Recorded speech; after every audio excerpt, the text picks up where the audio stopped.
இன்றைய வாக்குத்தத்தம் நீதிமொழிகள் அதிகாரம் 3 இறைவார்த்தை 26. ஆண்டவர் உனக்கு பக்க துணையாயிருப்பார், உன் கால் கல்லில் சிக்காதபடி உன்னை காப்பார். அன்பார்ந்தவர்களே, இறைவன் எல்லோருக்கும் மேலாக பக்க பலமாக பக்க துணையாக இருப்பேன் என்று வாக்கு கொடுக்கின்றார். இதோ நம்முடைய பக்க பலமாக அநேகரை நாம் வைத்திருக்கலாம். இவர்தான் என்னுடைய பக்க பலம், இவர்தான் எனக்கு எப்போதும் துணையாக இருக்கக்கூடியவர் என்று பலரை நாம் நினைத்திருக்கலாம்.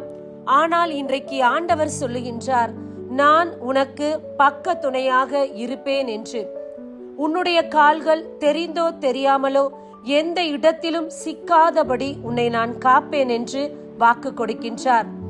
இடறி விழுந்து விடுவேனோ, தவறி விடுவேனோ, வெட்கப்பட்டு விடுவேனோ என்று கலக்கத்தோடு இருக்கின்ற உங்களுக்குத்தான் இந்த வார்த்தையை தேவன் சொல்லுகின்றார். பயப்பட வேண்டாம், இறைவன் நம்மை பத்திரமாய் காத்துக்கொள்வார். ஆண்டவரோடு தொடர்ந்து பயணிப்போம். ஆமேன். God bless you. நான் வெட்கப்பட்ட நாட்களில்